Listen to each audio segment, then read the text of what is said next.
Assalamualaikum warahmatullahi wabarakatuh. Perkenalkan saya Guru Bahasa Indonesia kalian semua.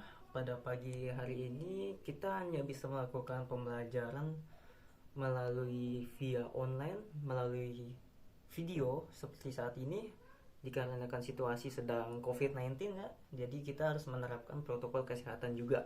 Saya harap semuanya baik-baik saja, semuanya lancar, semuanya sehat-sehat selalu ya, agar kita bisa mengikuti pembelajaran dengan baik. Ya, saya kira cukup untuk pembukaannya. Kita akan masuk ke dalam materi yang akan saya bahas pada pagi hari ini, atau kita semua akan pelajari, yaitu tentang menyimak berita.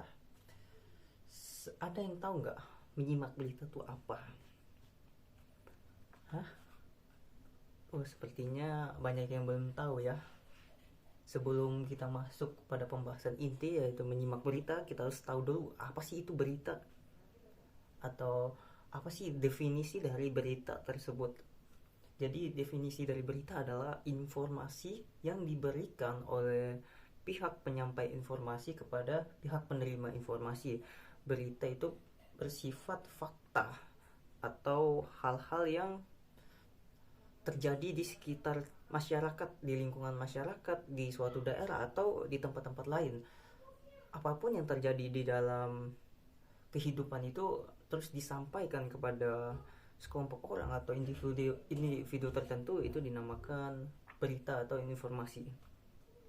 Jadi berita itu berisikan tentang informasi. Kenapa berita itu penting bagi kehidupan kita? Karena dari berita kita bisa mendapatkan informasi tentang apa saja yang terjadi di sekitar kita, dan bisa menambah wawasan kita, bahkan pengetahuan kita tentang sesuatu. Karena kembali lagi, dari berita kita mendapatkan pengetahuan atau informasi yang baru. Terus kita masuk dari menyimak berita. Langkah selanjutnya dari menyimak berita adalah kita harus cermat, kita harus teliti dalam menyimak berita. Karena kalau dikatakan menyimak, belum tentu semua orang bisa menyimak. Orang yang menonton berita atau mendapatkan informasi itu belum tentu bisa menyimak, tapi orang yang sudah menyimak tentu pasti sudah menonton, atau sudah pasti dia mengerti berita apa yang sedang dia dapatkan ya. Terus bagaimana sih cara menyimak yang baik dan benar?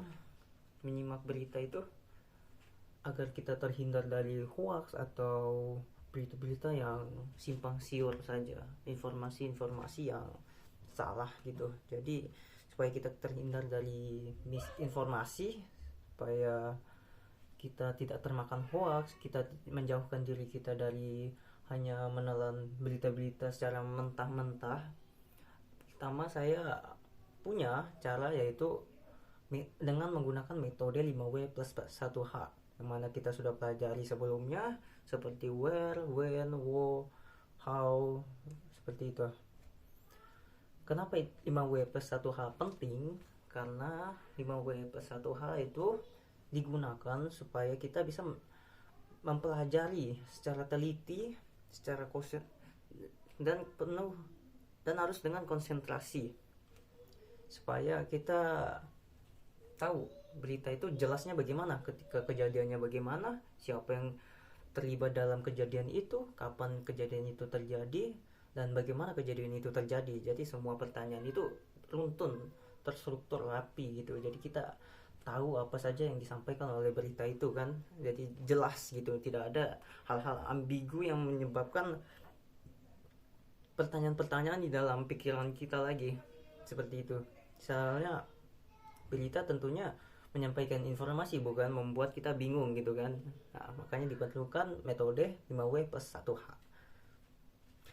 Terus pertanyaannya lagi, kalau kita sudah menyimak berita, terus kita menggunakan metode 5W plus 1H, apalagi yang harus kita lakukan? Yaitu kita harus konsentrasi, kita harus fokus dalam mencerna berita tersebut. Karena kalau kita tidak konsen atau tidak fokus, nantinya ada kesalahan-kesalahan dalam penerimaan informasi, akhirnya menjadi kesalahan-kesalahan dalam berpikir, kesalahan-kesalahan dalam menerima informasi, akhirnya berujung kepada hal-hal yang lain yang tidak kita inginkan. Seperti itu.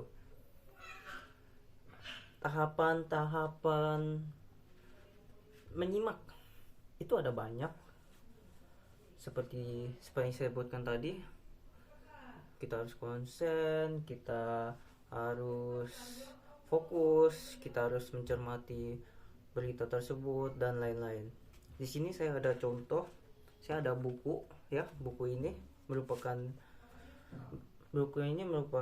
sumber berita, di mana di dalam buku ini sudah terdapat berita atau informasi yang akan kita pelajari sebagai bahan ajar. Saya bacakan dulu. Di sini beritanya, tagline-nya berjudul Nilai Kearifan Lokal Daerah Kalimantan, Melayu. Masyarakat suku Melayu termasuk dalam suku yang mempunyai ciri khas yang cukup kentara bila disandingkan dengan suku-suku yang lain. Karakteristik paling menonjol ada pada dialek bahasanya yang begitu khas. Selain itu, masyarakat Melayu juga terkenal sebagai masyarakat yang kebanyakan beragama Islam, serta menjunjung tinggi adab dan sopan santun. Nah, seperti yang kita tahu, yang kita pelajarin tadi, kalau berita itu haruslah faktual atau bersifat fakta, bukan fiktif ya, bukan dibuat-buat, direkayasa informasinya. Nah, seperti yang berita ini yang sedang kita bahas, masyarakat suku Melayu termasuk dalam suku yang menjunjung tinggi adab dan sopan santun. Tentunya kalau kita tinggal di Tarakan, kita tahu, kita berbaur dengan suku Melayu juga, mereka pastinya orangnya sopan santun kan. Mereka juga ramah. Begitu juga suku-suku yang lainnya. Kita lanjut. Akibat adanya pengaruh agama Islam yang kuat di kalangan masyarakat Melayu, hal tersebut membuat banyak kata serapan diambil dari bahasa Arab. Tentunya, karakteristik ini semakin menunjukkan jika masyarakat Melayu memang mempunyai keunikan yang berbeda dari suku lainnya. Nah, inilah informasi yang saya maksud. Pengetahuan yang sebelumnya kita belum tahu, ketika kita menerima informasi ini, kita menjadi tahu, kita menambah wawasan kita, menambah pengetahuan kita dari informasi ini. Dan dari berita tersebut juga kita bisa menjadikan berita yang satu yang kita terima dari sumber, katakanlah sumber A, kita bisa sandingkan dengan sumber B gitu ketika kita mendapatkan berita lagi. Jadi kita bisa membandingkan, menjadi bahan banding ketika kita membutuhkan suatu penelitian atau membutuhkan suatu pengumpulan informasi yang akurat gitu. Jadi kita bisa ya menjadikan bahan banding atau bahan yang kita bisa pelajarin. Kita lanjut. Bentuk kebudayaan berikutnya dari suku Melayu adalah rumah adatnya yang terbagi dalam beberapa jenis. Nah, rumah adat Melayu ternyata terbagi dalam beberapa jenis sesuai dengan berita ini. Jenis rumah adat Melayu ini mempunyai bentuk yang berbeda-beda serta fungsinya yang berbeda pula. Jenis-jenis rumah adat Melayu tersebut diantaranya rumah adat Selaso, Jatuh Kembar, Limas Potong, Lipat Kajang, Rumah Singgah, Sultan Siak. Seperti itu. Jadi mengapa berita itu sangat penting? Berita adalah pengetahuan yang kita butuhkan, apa saja yang terjadi. Terus secara nggak langsung ketika kita mendapati informasi dari suatu berita atau kita melihat atau menonton berita secara tidak langsung, itu berdampak atau mempunyai impact sendiri kepada kita. Misalnya saya berikan contoh, ketika terjadi suatu bencana alam, katakanlah lagi terjadi tsunami, terus di kota Tarakan yang terkenanya pastinya daerah-daerah pesisir seperti Pantai Amal kan. Orang-orang yang terkena tsunami pastinya rumah-rumahnya hancur, mereka mengungsi, mereka membutuhkan bahan pangan, mereka membutuhkan baju dan sebagainya. Mereka betul-betul butuh bantuan dari kita. Ketika kita melihat suatu berita itu, ternyata di Amal lagi terjadi tsunami di daerah saya loh, itu saudara-saudara saya semuanya lagi kesusahan. Nah, otomatis itu berdampak kepada kita. Kita timbul rasa simpati kepada mereka. Kita akhirnya melakukan tindakan-tindakan berbagai hal. Contohnya seperti kita berdonasi secara material atau kita mengirimkan doa dan lain sebagainya, yang artinya secara tidak langsung berita yang kita dapat itu berimpact juga kepada diri kita. Itu contohnya. Ya, sepertinya sudah habis buat pembahasan materi kita tentang menyimak berita. Tadi sudah saya jelaskan banyak hal. Sekarang kita mau merefreshing lagi atau mengulang atau mengingat kembali apa saja materi yang sudah kita pelajari pada hari ini. Yang pertama tentang berita. Wah, berita kita tahu sebagai sumber informasi atau informasi yang baru akan kita dapat gitu. Terus menyimak berita. Tadi menyimak berita ada bagaimana caranya agar terhindar dari hoax kan, menggunakan metode 5W+1H. Terus ada hal-hal yang perlu diperhatikan dalam menyimak berita, seperti kita harus konsentrasi, kita harus cermat, kita harus teliti, dan lain-lain sebagainya.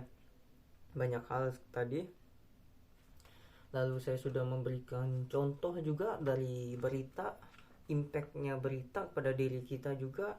Dan terakhir, mengapa berita itu sangat penting bagi kita semua, khususnya kalangan masyarakat.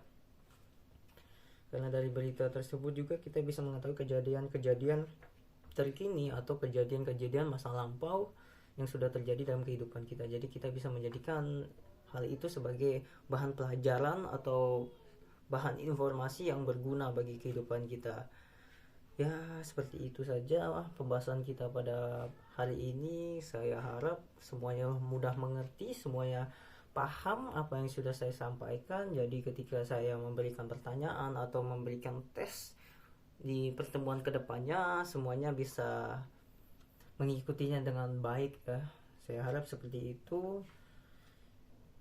Kita sudah berada di penghujung pembelajaran.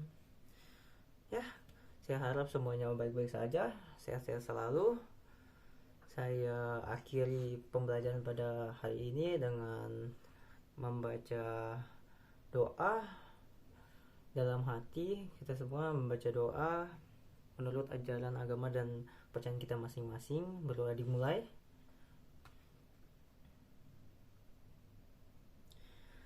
Berdoa selesai. Baiklah, itulah pembelajaran kita pada hari ini. Kurang dan lebihnya saya mohon maaf. Wabillahi taufiq wal hidayah. Wassalamualaikum warahmatullahi wabarakatuh. Sampai bertemu lagi di pertemuan berikutnya.